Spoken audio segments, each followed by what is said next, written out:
Hello दोस्तों, welcome to toppers village. दोस्तों, आज हम देखेंगे डिटर्मिनेंट्स, क्लास 12 मैथमेटिक्स का जो चैप्टर है डिटर्मिनेंट्स, उसकी एक्सरसाइज 4.2 के 3 क्वेश्चंस, क्वेश्चन नंबर 5, 6, 7। तो इसके अंदर प्रॉपर्टीज ऑफ डिटर्मिनेंट्स काम में ली गई है। तो एक बार मैं फटाफट आपका उसका रिवीजन करवा देता हूँ, उसके बाद में ही क्वेश्चन हमें करना चाहिए। तो पहली प्रॉपर्टी ये है कि ये प्रॉपर्टी आज हमें काम आएगी कि किसी भी मैट्रिक्स का ट्रांसपोज लो, उसका डिटर्मिनेंट उसके खुद के डिटर्मिनेंट के बराबर ही होगा। तो ए ट्रांसपोज का डिटर्मिनेंट इक्वल टू ए का डिटर्मिनेंट। ट्रांसपोज समझते हो आप, कॉलम्स को रोज में और रोज को कॉलम्स में चेंज करना। दूसरी प्रॉपर्टी ये है कि अगर हम किन्हीं दो रोज को आपस में इंटरचेंज कर दें, ये इंटरचेंज का साइन है, ठीक है, ये इधर और ये इधर, तब उस डिटर्मिनेंट का जो साइन है वो बदल जाएगा। अगर प्लस का है तो माइनस का, माइनस का है तो प्लस का। अब तीन प्रॉपर्टीज आएगी यहाँ पर लगातार। इन तीनों प्रॉपर्टीज में डिटर्मिनेंट जीरो हो रहा है, देखो, ठीक है। तो इसको देखो कैसे समझते हैं। अगर किसी डिटर्मिनेंट में किसी एक रो के सारे एलिमेंट जीरो है तब डिटर्मिनेंट जीरो, या किसी एक कॉलम के सारे एलिमेंट जीरो है तो भी डिटर्मिनेंट जीरो। अगर दो रोज के एलिमेंट्स आइडेंटिकल है या फिर प्रोपोर्शनल है तब भी डिटर्मिनेंट जीरो। ये दो रोज के केस में है और ये एक रोज के केस में। और इसमें चौथी प्रॉपर्टी में ये भी है कि अगर डिटर्मिनेंट को हम के से मल्टीप्लाई करते हैं तो वो के डिटर्मिनेंट के सारे एलिमेंट्स के पास नहीं जाएगा, किसी एक रो या एक कॉलम के एलिमेंट्स के पास जाएगा बस। एक डिटर्मिनेंट को हम दो डिटर्मिनेंट्स के समेशन में तोड़ सकते हैं अगर इस डिटर्मिनेंट में जो एक रो या एक कॉलम के एलिमेंट्स दो दो के समेशन की फॉर्म में हो, मतलब दो दो नंबर के समेशन की फॉर्म में हो, तो हम ऐसे अलग अलग कर सकते हैं। ये इनके जो एलिमेंट है ना वो अलग अलग हो जाएंगे ऐसे, बाकी एलिमेंट्स को हम हाथ भी नहीं लगाएंगे। प्रॉपर्टी नंबर 6 ऑपरेशन की है। तो जैसे हम मैट्रिक्स में, आपने देखा होगा मैट्रिक्स में हम ऑपरेशन लगाते हैं, मैट्रिक्स में एलिमेंट्री ऑपरेशन लगाते हैं, तो वो ऑपरेशन हम यहाँ पर भी लगा सकते हैं। तो ये 6 प्रॉपर्टीज़ थी, ये इन्हीं से हम आज के क्वेश्चंस डील करेंगे। इस एक्सरसाइज के सारे क्वेश्चन उन्हीं से डील करेंगे, प्रॉपर्टीज से। तो देखो question number 5, question number 5 book दिखा देता हूँ एक बार आपको। ऐसा है, ये अच्छा क्वेश्चन है। इसमें ये बी ए देखो, इसमें ऐसा देखोगे ना आप, ये कॉलम 1 देखोगे तो इसमें ए बी सी की चीज़ें हैं। तीन लोग हैं, एक पिक्चर है, उसमें तीन हीरो है ए बी सी, लेकिन तीनों एक साथ नहीं आते, दो दो आते हैं। इसमें बी सी आ गया, इसमें सी ए आ गया, इसमें ए बी आ गया। ऐसे ये अलग पिक्चर है, अलग कॉलम है, इसमें भी तीन हीरो है पी क्यू आर, लेकिन दो दो लोग आ रहे हैं, इसमें भी दो दो लोग आ रहे हैं। और इधर क्या हुआ, आर एच एस में 2 टाइम्स ये अलग डिटर्मिनेंट है, ये अलग डिटर्मिनेंट है, यहाँ पे ये 2, इससे ऐसा रिलेशन है। तो इसमें ये सारे हीरो अलग अलग हो गए, A B C P Q R X Y Z, ये हमें प्रूव करना है। तो देखो कैसे ऐसे क्वेश्चन को कैसे डील करेंगे। एक तरीका तो ये है कि आप इन सबको अलग अलग कर दो, लेकिन अलग अलग करोगे ना, ये फिर से कह रहा हूँ मैट्रिक्स की तरह नहीं है कि हम इनको इसके दो टुकड़े कर दें, एक डिटर्मिनेंट प्लस दूसरा डिटर्मिनेंट, ऐसा नहीं होगा। यहाँ पर एक डिटर्मिनेंट के दो टुकड़े कब होंगे, जब हम किसी एक रो या कॉलम के एलिमेंट्स को तोड़ के लिखें, बाकी को हाथ भी ना लगाएं।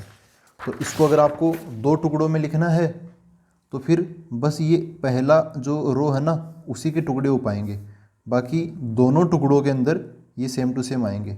फिर आपको एक एक के फिर दो दो टुकड़े करने पड़ेंगे। ऐसे करोगे तो इस एक डिटर्मिनेंट के 8 डिटर्मिनेंट बन जाएंगे छोटे छोटे, ठीक है। तो वो बहुत मतलब माथापच्ची वाला काम है। फिर इससे बढ़िया हमें कोई और अप्रोच लगानी पड़ेगी।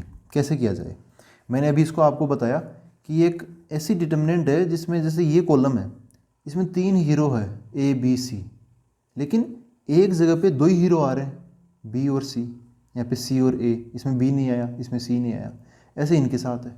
तो पहले कुछ ऐसा काम करो कि एक बार के लिए तीनों हीरो एक साथ आ जाए। कैसे करें, तो ऐसा कैसे हो सकता है, वही अपने लाइफ के एक्सपीरियंस काम आएंगे। स्कूल लेवल की लास्ट क्लास है, क्लास 12, तो इसके अंदर जो भी हमने मतलब छोटी क्लासेस में पढ़ा है उसको काम में लो, यूज़ में लो उसको। देखो दोस्तों, हमने ये तो देखा कि अगर हम इन तीनों को जोड़ें, एक जगह है बी प्लस सी, एक जगह है सी प्लस ए, एक जगह ए प्लस बी, इन सबको जोड़ेंगे तो ए और ए 2 बार आ जाएगा 2a, बी और बी ये भी 2 बार आ जाएगा 2b, सी और सी ये भी 2 बार आ जाएगा 2c। तो ऐसा बन जाएगा। अगर मैं इन सबको जोड़ूंगा तो ऐसे इन सबको जोड़ूंगा, इन एक कॉलम के सारे एलिमेंट्स को जोड़ूंगा तो ये 2p plus 2q plus 2r बन जाएगा, ये भी 2x plus 2y plus 2z बन जाएगा, है ना।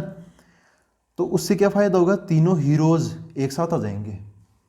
उसके आगे क्या देखेंगे, क्या करेंगे उसको भी करते हैं, लेकिन सबसे पहले मैं क्या करूँ, ये LHS लिख लेता हूँ एक बार वापस, b plus c plus a plus b, q plus r plus p plus q, y plus z plus x and x plus y। क्या करना है मेरे को, इन सबको जोड़ के एक जगह लिख देता हूँ। तो इसके लिए मेरे को ऑपरेशंस लगाने पड़ेंगे, इनमें से कोई प्रॉपर्टी काम नहीं आएगी, ये छठी प्रॉपर्टी काम आएगी, ठीक है। इन सभी रोज़ को जोड़ना है, ठीक है।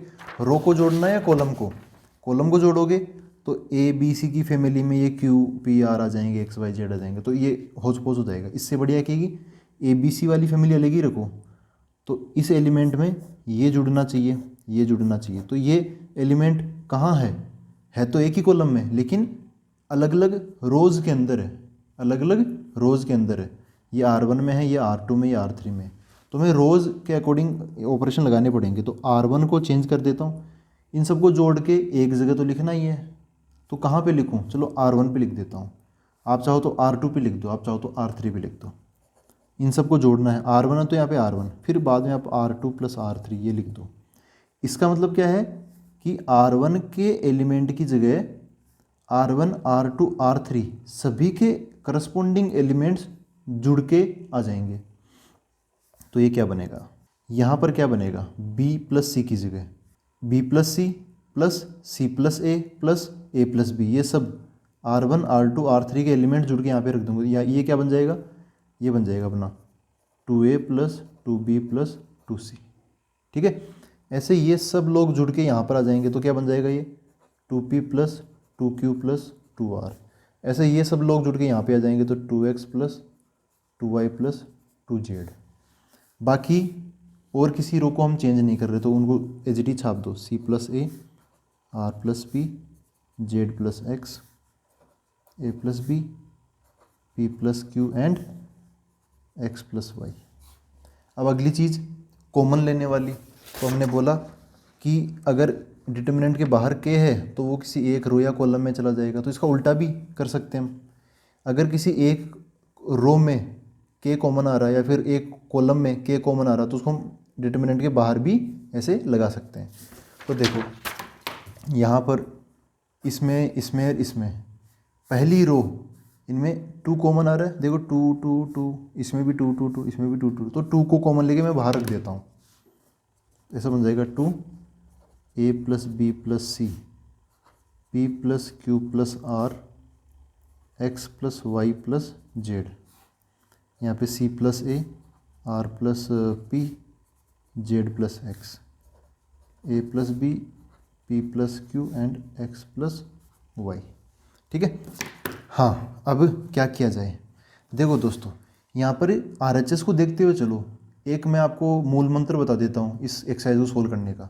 हमेशा RHS पे नज़र बनाए रखो, थोड़ा सा सोल्व करो, RHS को देखो कि हम RHS के करीब पहुँचे या नहीं, ठीक है। तो ये बहुत मदद करेगा ये चीज़। अभी तक तो हम करीब नहीं पहुँचे। यहाँ पर RHS में एक एक हीरो है, सारे हीरो अलग अलग है। यहाँ पे 2 2 थे, यहाँ पे 1 1 है। हमने क्या कर दिया, एक जगह तो 3 3 को बिठा दिया। हम 1 1 करने जा रहे थे, 3 3 ज़्यादा हो गए, तो वापस कम करते हैं। कैसे कम करें, देखो ये है हमें, ये तो अब अलग ही हो गया। अगर मैं बात करूँ कि इन तीनों रोज़ में से अलग कौन सी है, तो ये R1 अलग होगी क्योंकि इसमें 3 3 है, बाकी सब में 2 2 है। तो हम पहले R2 और R3 को चेंज कर लेंगे, जो सेम सी है उनको। कैसे करेंगे चेंज, देखो R2 में C और A है, अगर इस C और A के कॉम्बिनेशन में से मैं ये वाला एलिमेंट घटा दूँ ऊपर वाला, तो ये A से A कट जाएगा, C से C कट जाएगा, बस यहाँ पर B आ जाएगा, माइनस का B। ऐसे ही इसमें से अगर मैं R1 वाला वो एलिमेंट घटा दूँ तो A से A कट जाएगा और B से B कट जाएगा, ये जो C है वही यहाँ पे आ जाएगा। तो एक एक हीरो बच गए ना, एक एक नंबर बच गए ना यहाँ पे, वही काम मैं इधर कर दूँगा। तो क्या करना है मेरे को, ये किस में है, ये R2 है, और ये कौन है, ये R3 है, और ये अपना R1 है ही। तो R2 वालों को चेंज कर देता हूँ, कैसे, R2 माइनस R1, समझ गए ना कैसे किया, ताकि इस नंबर में से ये नंबर घट जाए। जब 3 नंबर में से 2 नंबर में से मैं 3 नंबर घटाऊंगा तो एक ही बचेगा, फिर ये फ़ायदा हो जाएगा। साथ ही साथ ये भी लगा दो, R3 को भी चेंज कर दो, R3 को R3 माइनस R1 ये लगा दो। ठीक है, R1 यहाँ पर चेंज करने आया है तो आपको R1 को चेंज नहीं करना है, इसका ध्यान रखना। तो क्या बनेगा, 2 टाइम्स R2 चेंज हो रहा है, R3 चेंज हो रहा है, तो R1 को तो एज इट इज लिख दो, a plus B plus c p plus q plus r and x plus Y plus z. यहाँ क्या आएगा, c प्लस a में से ये बड़ा वाला घटेगा तो c से c कट जाएगा, a से a कट जाएगा ना। इसको आप चाहो तो ऐसे अलग से कर लो, ये जो c प्लस ए है ना, c प्लस ए, उसमें से ये घटा दो a प्लस बी प्लस सी, तो c से c कट जाएगा, a से a कट जाएगा, क्या बच गया माइनस b, है ना। तो यहाँ पर क्या आ जाएगा माइनस बी। ऐसे ए बी सी बच गया तो माइनस सी, आर पी तो आर पी कट जाएगा, क्यू बच जाएगा तो माइनस का क्यू, क्योंकि R2 में से वो छोटे वाले में से बड़ा वाला घटा रहा हूँ तो माइनस का आंसर आएगा। पी क्यू तो पी क्यू कट जाएगा, आर बच जाएगा तो माइनस का आर। एक्स यहाँ पे जेड एक्स तो वाई बच जाएगा माइनस का वाई, एक्स वाई तो एक्स वाई, जेड बच जाएगा फिर माइनस का जेड। ऐसे ये हो गया। देखो अब माइनस कॉमन ले लो, ये माइनस माइनस माइनस, इसमें से हम -1 कॉमन ले लेंगे, ऐसे ही इसमें से भी हम -1 कॉमन ले लेंगे, है ना। तो क्या होगा, क्या उससे इसमें से -1 कॉमन आया, इसमें से -1 कॉमन आया, दोनों कॉमन आके बाहर खड़े हो जाएंगे दोनों, लेकिन फिर मल्टीप्लाई होंगे तो माइनस माइनस वापस क्या बन जाएगा, प्लस का 1 बन जाएगा। तो इन दोनों में से माइनस कॉमन ले लोगे ना तो फर्क ही नहीं पड़ेगा। ठीक है, तो अगली स्टेप में मैं क्या लिखूंगा, इसको लिख दूंगा पूरे को, लेकिन इन सब का साइन वापस से प्लस कर दूंगा। ठीक है, क्योंकि 2 रोज में से माइनस माइनस से निकाल रहा हूँ तो वो बाहर आके वो प्लस का बन जाएगा, अंदर भी प्लस बाहर भी प्लस। तो इस डिटर्मिनेंट का ऐसा बन जाएगा, इनके साइन प्लस के हो गए कॉमन लेने की वजह से। ठीक है, अब हम आगे करते हैं। अब फिर से आप RHS में नज़र बनाए रखो। देखो RHS में बाहर की तरफ 2 है ना, ये बाहर की तरफ 2 आ गया अपना, और इधर देखो BC QR YZ, BC QR YZ ये सब आ गए। बस ऊपर की तरफ A आ जाए, P आ जाए और X आ जाए, मतलब ये A आ जाए, ये P आ जाए और ये X आ जाए, तो अपना काम कंप्लीट। तो अब हमें ये B और C को, इधर Q और R को और इधर YZ को हटाना पड़ेगा। कैसे हटाएं, आसान है। अब तो देखो इसके पास B है और C दोनों हैं, और अपने इसमें R2 में और R3 में B और C है लेकिन अलग अलग है, एक R2 में है और एक R3 में। ऐसे ही तो अगर हमें ये B और C ये हटाने हैं, बस यही आना चाहिए, तो इनको हटाना पड़ेगा। तो ये जो R2 है ना और R3 है, इन दोनों को R1 में हमें माइनस करना पड़ेगा, तभी तो कट पाएगा। ऐसा कैसे कटेगा, तो मैं एक ऑपरेशन लगा देता हूँ। किसको चेंज करना है, ऊपर वाली रो को, R1 को। कैसे चेंज करेंगे, R1 में से ये दोनों घटा दूंगा, -R2 माइनस R3। तो ये ऑपरेशन लगा देता हूँ, तो क्या बनेगा 2 टाइम्स, यहाँ पर क्या बनेगा, देखो इसको अलग से बता दूँ मैं। ये जो पहला एलिमेंट है कौन, इस R1 का element A plus B plus C, minus R2 का एलिमेंट कौन है B, माइनस R3 का एलिमेंट कौन है C। ऐसे तो इसका जो भी आंसर आएगा उसको आपको R1 की जगह ही लिखना है। तो B से B कट जाएगा, C से C कट जाएगा, कौन बच गया A। तो A को कहाँ पे लिखना है आपको, R1 की जगह पे लिखना है, तो यहाँ पर A आ जाएगा। ऐसे ही P plus Q plus R में से ये Q और R घट जाएंगे, तो Q से Q, R से R कट जाएगा, P बच जाएगा। ऐसे X plus Y plus Z में से YZ, तो X बच जाएगा। ठीक है, R1 को ही चेंज करना था, R2 और R3 एज इट इज आ जाएंगे। तो यहाँ पर मैं लिख देता हूँ BC QR एंड YZ। ध्यान से देखोगे तो ये अपना RHS आ गया।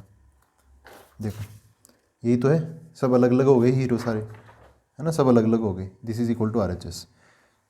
तो अच्छा क्वेश्चन था ये। अब हम अगला क्वेश्चन देखते हैं। देखो दोस्तों, क्वेश्चन नंबर 6, ये है एक ऐसी डिटर्मिनेंट है जो कि जिसको हमें 0 के बराबर प्रूव करना है। इस टाइप का इस पूरी एक्सरसाइज में एक ही क्वेश्चन है, बस यही क्वेश्चन नंबर 6। मतलब काफ़ी यूनिक क्वेश्चन है। IIT JEE मेन की तैयारी अगर आप करते हो ना, तो उसमें तो ये एक प्रॉपर्टी के तौर पे दिया जाता है। ध्यान से देखोगे तो चलो इस क्वेश्चन को मैंने लिख लिया है यहाँ पे, हमें ये इसको 0 प्रूव करना है। तो ध्यान से देखोगे ना, तो अगर हम इसको मैट्रिक्स बोल रहे, जैसे मैं इसको एक मैट्रिक्स बोलता हूँ ना, इसको बना दिया मैंने मैट्रिक्स। डिटर्मिनेंट में ऐसे खड़ी लाइंस होती है, अगर इनको मैं ऐसे बॉक्स में बना देता हूँ, तो ये लिख लेता हूँ मैं 0 -a b, a 0 c -b -c 0, ठीक है ना। तो ये मैट्रिक्स हो गया, ठीक है, इसको मैंने मैट्रिक्स बना दिया। ये मैट्रिक्स कैसा है, ये है स्क्यू सिमेट्रिक मैट्रिक्स। मैट्रिक्स वाला जो चैप्टर है ना, उसमें आते हैं दो मैट्रिक्स, एक तो सिमेट्रिक और एक स्क्यू सिमेट्रिक। स्क्यू सिमेट्रिक का मतलब क्या होता है कि इसमें एक का जो ट्रांसपोज होता है ना, वो -a के बराबर है। देखो यहाँ पर आप ए का ट्रांसपोज निकालो, इसका ट्रांसपोज निकालो, ए का ट्रांसपोज, तो क्या हो जाएगा, जो रोज़ है ना वो कॉलम्स में बदल जाएंगे और जो कॉलम्स है वो रोज़ में बदल जाएंगे। तो इस 0a - b, या भी ऐसे लेटा हुआ इसको खड़ा कर दो, 0a - b, ऐसे -a 0 -c, तो -a 0 -c, ये b c 0, ठीक है। तो यहाँ से अगर आपको वापस सेम टू सेम वो बनाना है, तो देखो ये सारे एलिमेंट तो 0 हैं। ये एक बड़ी खासियत है स्क्यू सिमेट्रिक मैट्रिक्स की, इसके जो डायगोनल के एलिमेंट्स होते हैं ना वो 0 होते हैं। लेकिन इधर a है तो इधर -a है, b c, ये -b -c, लेकिन इधर b c प्लस के हैं। तो हम इनमें से ना, इन सब में से माइनस कॉमन ले लेते हैं। सब में से माइनस कॉमन लेंगे तो क्या बचेगा, देखो ये 0 0 0 तो आ जाएगा वापस, 0 0 0। ये जो माइनस के हैं, माइनस कॉमन लेने के बाद वो प्लस के हो जाएंगे और प्लस वाले माइनस के हो जाएंगे। तो -a bc का क्या बन जाएगा, a -b -c, a का -a और -b -c का bc बन जाएगा। तो ध्यान से देखो ये वापस वही चीज़ आ गई है ना, ये वापस क्या आ गया, a बन गया। ये माइनस तो अलग है, तो माइनस, और ये a ऐसे। तो ये है प्रॉपर्टी स्क्यू सिमेट्रिक मैट्रिक्स की। क्या प्रॉपर्टी होती है कि a का जो ट्रांसपोज होता है वो वापस -a के बराबर होता है, ठीक है दोस्तों। तो इसके मतलब इस क्वेश्चन में इसकी ज़रूरत पड़ रही है। ये एक स्क्यू सिमेट्रिक मैट्रिक्स है, इसका LHS मैंने लिख लिया है। और स्क्यू सिमेट्रिक मैट्रिक्स का अगर ऑर्डर ओड है, जैसे 3/3 का है, तो इसका डिटर्मिनेंट हमेशा 0 होता है। ये IIT JEE वाले बच्चे पढ़ते हैं, तो अभी हम इसका प्रूफ कर लेते हैं। देखो इसका LHS मैंने लिख लिया है। इस LHS को चलो मैं ए का डिटर्मिनेंट बोल देता हूँ। किसका डिटर्मिनेंट, ए का डिटर्मिनेंट बोल देता हूँ, ठीक है दोस्तों। इसको मैंने अंदर वाले को ए मान लिया, तो ये ए का डिटर्मिनेंट हो गया। तो हमें अब क्या प्रूव करना है, हमें ये प्रूव करना है कि ये ए का जो डिटर्मिनेंट है वो क्या है, 0। ये हमें प्रूव करना है। अब ये ए का डिटर्मिनेंट बराबर 0, इसको मैंने ये मान ही लिया। अब हम वापस अब हम अपनी जो प्रॉपर्टी है ना उस पर आते हैं। डिटर्मिनेंट की प्रॉपर्टी क्या कहती है, प्रॉपर्टी नंबर 1 जो मैंने बोला था स्टार्टिंग में कि इम्पोर्टेंट। देखो किसी भी मैट्रिक्स का जो ट्रांसपोज होता है ना, उसका डिटर्मिनेंट उसके खुद के डिटर्मिनेंट के बराबर ही होता है। तो वही मैं यहाँ पे लिखूँगा, ए के ट्रांसपोज का डिटर्मिनेंट बराबर ए का डिटर्मिनेंट, ठीक है। अब चूँकि यहाँ पर चूँकि ए इज स्क्यू सिमेट्रिक है ना, यहाँ पर हमने इसको अच्छे से ऑब्जर्व किया तो देखा कि यार ये सारे एलिमेंट तो 0 है, इधर वाले a, ये -a, इनका साइन अपोजिट है, तो ये क्या है, स्क्यू सिमेट्रिक है। और स्क्यू सिमेट्रिक की प्रॉपर्टी क्या होती है, a के ट्रांसपोज की जगह -a हम लिख सकते हैं। a के ट्रांसपोज की जगह हम -a लिख सकते हैं, ठीक है। तो इस a के ट्रांसपोज की जगह क्या लिख, ये तो होता ही है, ये तो हर किसी के लिए होता है ये चीज़, दिस इज यूनिवर्सल। तो स्क्यू सिमेट्री के केस में ए के ट्रांसपोज की जगह क्या आ जाएगा, -a आ जाएगा, और ऐसे हम लगा देंगे ये डिटर्मिनेंट, ठीक है ना। इसकी जगह मैंने ये क्यों लिखा, क्योंकि ए स्क्यू सिमेट्रिक है, बराबर ये क्या है, ए, ठीक है दोस्तों, ए का डिटर्मिनेंट। अब एक प्रॉपर्टी है जो कि इस एक्सरसाइज 4.2 में नहीं है, 4.1 में है। उसमें ऐसा था, ए बराबर अगर ऐसा है के बी ऐसे। अब ये जो a है या b है, a या b, ये समझ लो कि n/n की मैट्रिक्स है। किसकी है, n/n की मैट्रिक्स। तो ये जो k है ना, k जो मल्टीप्लाई में छोटा सा नंबर है, ये बाहर आ जाएगा, लेकिन इस के की पावर n लग के फिर बाहर आएगा। ऐसे डिटर्मिनेंट में से इसको बाहर निकाल सकते हो, लेकिन पावर बढ़ा के। कितनी पावर लगानी पड़ेगी? जितना ऑर्डर है ना उतनी पावर लगानी पड़ेगी। इस बार बताओ, ये जो ए है इसका ऑर्डर क्या है? तो आप देखोगे ये 3x3 की मैट्रिक्स है ना, 3 रो और 3 कॉलम। तो ये जो ए के बगल में ये ए इंटू माइनस है ना, इसको क्या लिख सकते हो आप? -1 इंटू ए, ऐसे लिख सकते हो, बराबर ए। तो मैं ऐसा बताना चाह रहा हूँ कि यहाँ पे जो के का काम है ना मल्टीप्लाई में, वो कौन कर रहा है? -1। इस -1 को बाहर निकालता हूँ तो -1 की पावर क्या लग जाएगी? यहाँ पे n लग गई ऑर्डर। यहाँ पे इसका ऑर्डर कितना है? 3x3। तो यहाँ पे इसकी पावर क्या लग जाएगी? 3 लग जाएगी। और फिर ये ए का डिटर्मिनेंट अलग, बराबर इधर RHS में ये तो है। तो -1 का क्यूब, -1 का क्यूब कितना होता है? -1 ही होता है। तो ये -1 बन जाएगा, -1 इंटू दिस, तो माइनस का ए का डिटर्मिनेंट बराबर ए का डिटर्मिनेंट। तो ये इधर माइनस का उधर जाके प्लस का हो जाएगा, तो 0 बराबर ये उधर जाएगा तो उसमें जुड़ जाएगा, है ना। तो उधर ये 2 टाइम्स ए का डिटर्मिनेंट हो जाएगा। अब ये 2 का तो कोई मतलब ही नहीं है, 2 को तो आप डिवाइड कर दो, वापस इधर भेज दो, तो क्या आ जाएगा? 0 बराबर ए का डिटर्मिनेंट। ये अपना ये तो प्रूव करना था। अब याद करो वापस हमें क्या प्रूव करना था, हैंस प्रूव्ड। इसको हमने ए माना तो हमें ए का डिटर्मिनेंट बराबर 0 प्रूव करना था। या फिर आप चाहो तो ए की वैल्यू वापस रख दो। ए कौन है? यही है वापस, ठीक है ना।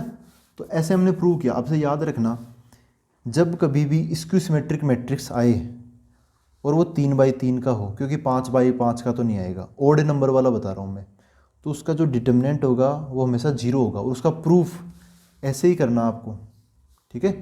2 प्रॉपर्टी काम में लिए मैंने, एक तो ए का ट्रांसपोज बराबर ए, इन दोनों का मतलब डिटर्मिनेंट सेम होता है। दूसरी स्क्यू सिमेट्री के केस में ए का ट्रांसपोज बराबर -a, ये होता है। तो इन दोनों का कॉम्बिनेशन लगाओगे ना तो अपना काम बन जाएगा। लास्ट में ये प्रॉपर्टी और है कि के बाहर निकालोगे तो के की पावर n आएगा। तो ये हुआ अपना क्वेश्चन नंबर 6। इस टाइप का यही एक ही क्वेश्चन है। तो अब देखते हैं क्वेश्चन नंबर 7। ये है क्वेश्चन नंबर 7। ये सिमेट्रिक मैट्रिक्स है, लेकिन सिमेट्रिसिटी से इसका कोई लेना देना नहीं है। ऐसे नहीं कि इसको आपने स्क्यू सिमेट्रिक से किया तो इसको सिमेट्रिक में कोई और तरीका नहीं। सिमेट्रिक तो यहाँ पे कई सारी मिल जाएगी, सबकी अप्रोच अलग अलग है। तो इसको ये जो क्वेश्चन है इसको मैंने यहाँ पर लिख लिया है। तो देखिए आप, ये है ना ऐसा क्वेश्चन, इसको प्रूव करना है कि ये 4a² b² c² के बराबर। RHS को देखते रहना, RHS में नज़र बनाए रखना। 4a² b² c², कितना आसान आंसर है, कितना आसान RHS है। कैसे लाएंगे? देखो LHS मैंने लिख ही लिया है। यहाँ पे a अलग से आएगा मल्टीप्लाई, a एक बार ही नहीं 2 बार आएगा। a² है ना, तो इसका मतलब 2 बार आएगा।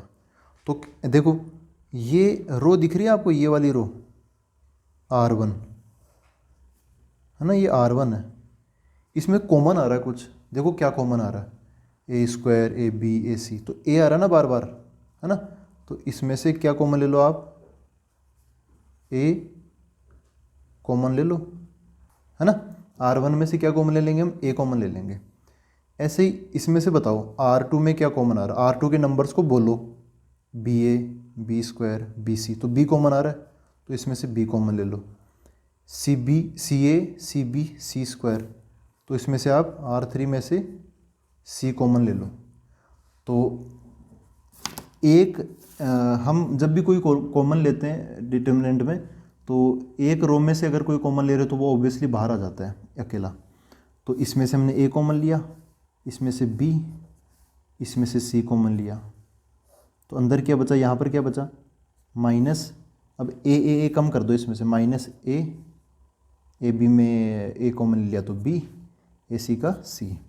इनमें से b कॉमन लेना है तो यहाँ पर क्या बच जाएगा? a माइनस b और c। इसमें से c कॉमन लिया तो ca का a, ये cb का b, और यहाँ पर माइनस का c। ठीक है, इतना हो गया। अब भी ये मतलब बहुत मज़ेदार डिटर्मिनेंट है। रो में से हमने ले लिया कॉमन। अब देखो कॉलम में से भी कॉमन आ रहे हैं, ये C1 है, ये C2 है और ये C3 है। तो इनमें से भी कुछ कॉमन आ रहा है। इसमें C1 में से क्या कॉमन आ रहा है? A, C2 में से B कॉमन आ रहा है और C3 में से C कॉमन आ रहा है। ले लो कॉमन, है ना, कॉमन आ रहा है तो ले लो। तो इसमें से A कॉमन लेंगे, बाहर ऑलरेडी एक A है तो वो ए स्क्वायर बन जाएगा। इसमें से बी, तो बी और बी बाहर वाला बी स्क्वायर, बाहर की तरफ सी स्क्वायर। अब यहाँ पर सब खत्म हो गया, यहाँ पर क्या आएगा -1 1 1, फिर ये 1 -1 1, लास्ट वाला 1 1 -1, ये ऐसे बन गया। तो अब क्या किया जाए, अब तो काफ़ी आसान हो गया। अब ऐसे में क्या करते हैं, देखो जब 1 या ऐसे बहुत सारे नंबर बन जाए ना तो आप जीरो बना लो इनको, है ना, जितना जल्दी हो सके उतना जीरो बना लो।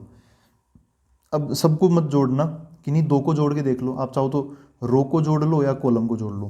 तो चलो मैं इस बार इनको जोड़ लूँ या फिर इनको जोड़ लेता हूँ। चलो R1 को और R2 को जोड़ लेता हूँ और इनको जोड़ के एक जगह रख दो। इनको ही क्यों जोड़ रहा हूँ, क्योंकि -1 + 1 ये जीरो बन जाएगा, -1 + 1 ये जीरो बन जाएगा, 1 और 1 ये 2 बन जाएगा। लेकिन ठीक है, 2 भी कोई दिक्कत नहीं है। ठीक है दोस्तों, इसलिए मैं इनको जोड़ रहा हूँ। तो काम चालू करते हैं। जोड़ के कहाँ पे रखना है, चाहो तो R1 की जगह रख दो या R2 की जगह। R3 का कोई काम नहीं है, R3 को फालतू में लाओगे तो कोई जीरो नहीं बनेगा। तो R1 को चेंज करके लिख देता हूँ R1 + R2, क्या बन जाएगा, A square B square C square.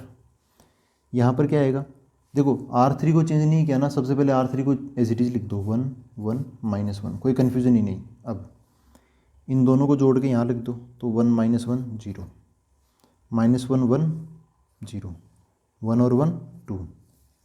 R1 को चेंज किया है, R2 की तो मदद ली है, R2 को चेंज नहीं किया तो R2 को भी लिख दो 1 -1 1। ठीक है, अब देखो 2 जीरो आ गए, जो ये है ना R1, इसमें 2 जीरो आ गए। तो हम क्या करेंगे, R1 के अलोंग इसको एक्सपेंड कर देंगे, है ना, बाय एक्सपेंडिंग अलोंग R1। तो क्या बनेगा, देखो A square B square C square, bracket लगा लेता हूँ, जीरो, ये वाला जीरो अगर आप लिखोगे जीरो ऐसे, तो ये चारों नंबर यहाँ पर आ जाएंगे, कोई मतलब नहीं है। जीरो इंटू समथिंग क्या बन जाएगा, जीरो। फिर ये वाला जीरो -0, यहाँ पे माइनस लगेगा, तो फिर ये और ये दोनों नंबर यहाँ पे आएंगे, इसका कोई मतलब नहीं, ये भी जीरो बन जाएगा। फिर +2, अब इसके अंदर कौन आएगा, तो इस 2 वाली कॉलम को और इस रो को छुपा लो, ये 4 नंबर बच गए यहाँ पे, इन चारों को मैं यहाँ पे अंदर लिख दूंगा 1 -1 1 1, तो बन जाएगा 1 -1 1 1 ऐसे। 2 के आगे क्या लगेगा, प्लस, क्योंकि इसकी जो पोजीशन है ना वो कौन सी है, ये A11 होता है, ये A12 होता है, ये A13 होता है। तो A13, 1 और 3 को जोड़ोगे तो 4 आंसर आएगा। 4 इवन नंबर है, तो इवन अगर जोड़ने पर इवन आ रहा है तो प्लस लगाना है, अगर ओड आ रहा है तो माइनस लगाना है। खैर इनका तो कोई मतलब ही नहीं है, तो जीरो बन गए।